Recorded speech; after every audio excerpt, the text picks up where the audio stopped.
देखो माँ, बारात जा रही है। अरे तो इसमें कौन सी नई बात है, बारात तो यहाँ से आती जाती रहती है। काश माँ मेरी भी शादी हो पाती।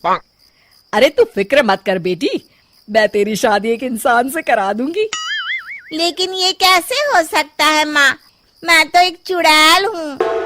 अरे इसका भी इलाज है मेरे पास। कल ही हम नदी के किनारे वाले जादूगर के पास चलेंगे, वो अपनी शक्ति से हम दोनों को इंसान बना देगा। और ठीक ऐसा ही होता है। जादूगर उन दोनों माँ बेटी को चुड़ैल से इंसान के रूप में बदल देता है। ये तो कमाल हो गया माँ, अब तो मुझे कोई पहचान नहीं पाएगा। ये भभूति रखो, इसे हर रात खा लेना, वरना सुबह तुम अपने असली रूप में आ जाओगी। जी जी बिल्कुल खा लूंगी। कुछ दिनों के बाद चुड़ैल की माँ अपनी बेटी की शादी धोखे से हरीश नाम के लड़के से करवा देती है। फिर एक दिन, अरे मान गए हरीश, इतनी सुंदर पत्नी तो किस्मत वालों को मिलती है, और एक तुम हो कि खुश होने के बजाय हमेशा तुम्हारा मुंह हारे हुए लीडर के चमचे की तरह लटका रहता है। अरे सुन भाई, मेरी पत्नी सुंदर है तो क्या करूं, नाचूं? देख लाला, सुबह सुबह मेरा दिमाग खराब मत कर। अरे वो सब तो ठीक है, लेकिन एक बात मेरी समझ में नहीं आती। तुम हर दूसरे दिन कम से कम 10 लोगों का राशन खरीद कर ले जाते हो। अरे आखिर तुम इतने राशन का करते क्या हो? तुम्हारे घर में तो खाने वाले सिर्फ 4 लोग हैं। अरे तुझे मेरे घर की बातों से क्या लेना देना? तू चुपचाप अपनी दुकानदारी कर, वरना यहाँ दुकानों की कमी नहीं है। इतना कहकर हरीश वहाँ से चला जाता है।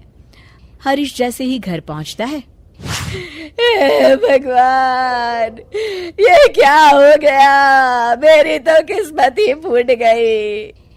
अरे क्या सोचकर मैंने अपने बेटे की शादी करवाई थी, अरे क्या हो गया, मेरी बहू तो एक नंबर की चांडाल निकली, मुझे मेरे ही घर की नौकरानी बना दी। ए कमला, क्या बड़बड़ कर रही है? चुपचाप काम नहीं कर सकती क्या? ठीक है बहू, रो मत माँ, सब ठीक हो जाएगा। अरे ओ माँ के बच्चे, पहले ये बता तुझे घर आने में इतनी देर कैसे हो गई? अरे भाग्यवान, मैं दुकान से राशन खरीद रहा था। आखिर तुम 10 लोगों का खाना अकेले खा जाती हो, इसलिए हर दूसरे दिन राशन खरीदने जाना पड़ता है। अरे चल ठीक है। ए कमला, फटाफट मेरे लिए खाना बना, बड़ी जोरों की भूख लगी है। मैं अपने कमरे में जा रही हूँ।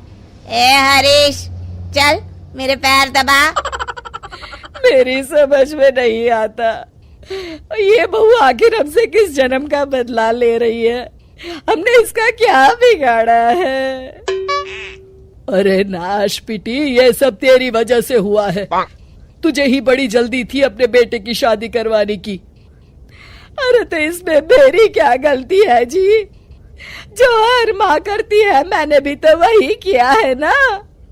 सही तरीके से जांच पड़ताल तो कर लेती कि लड़की कैसी है, स्वभाव कैसा है। इस तरह आंसू बहाने से अब कोई फायदा नहीं। जो गलती की है अब तो उसकी सजा भुगतनी पड़ेगी। आपका ये भाषण सुनने का वक्त नहीं है मेरे पास। मैं तो चली रसोई घर में खाना बनाने, नहीं तो ये डायन मुझे ही पकाकर खा जाएगी। कमला रसोई घर में चली जाती है। इस तरह हरीश और उसके घर वालों की जिंदगी नरक बन जाती है।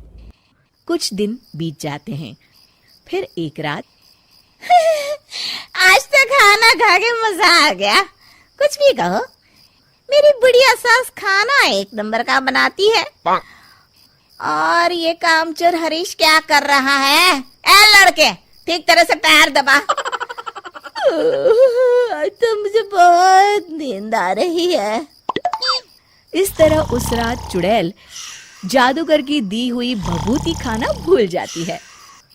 अगली सुबह अपनी बगल में लेटी चुड़ैल को देखकर हरीश की आंखें फटी की फटी रह जाती है। अरे मर गया रे, ये क्या, ये भाग्यवान तुम तो एक चुड़ैल हो। हाँ, तूने सही कहा हरीश, चुड़ैल हूँ मैं, चुड़ैल। अरे मर गया, अरे कोई बचाओ मुझे। इतना कहकर हरीश घर से बाहर की तरफ भागता है। तभी उसके पड़ोसी भी जाग जाते हैं और सब देखते हैं कि हरीश के पीछे एक चुड़ैल पड़ी है। गौर से देखने पर पता चलता है कि ये तो उसकी पत्नी ही है। सारे गांव वाले मिलकर उस चुड़ैल को मारते मारते एक कुएं की तरफ ले जाते हैं।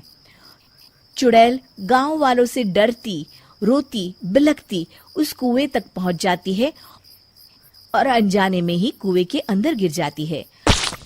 गांव वाले फौरन कुएं में कुछ कचरा और डंडिया डालकर उसे भर देते हैं और इस तरह हरीश का अपनी पत्नी यानी कि चुड़ैल से पीछा छूटता है और हरीश और उसके घर वाले चैन की सांस लेते हैं।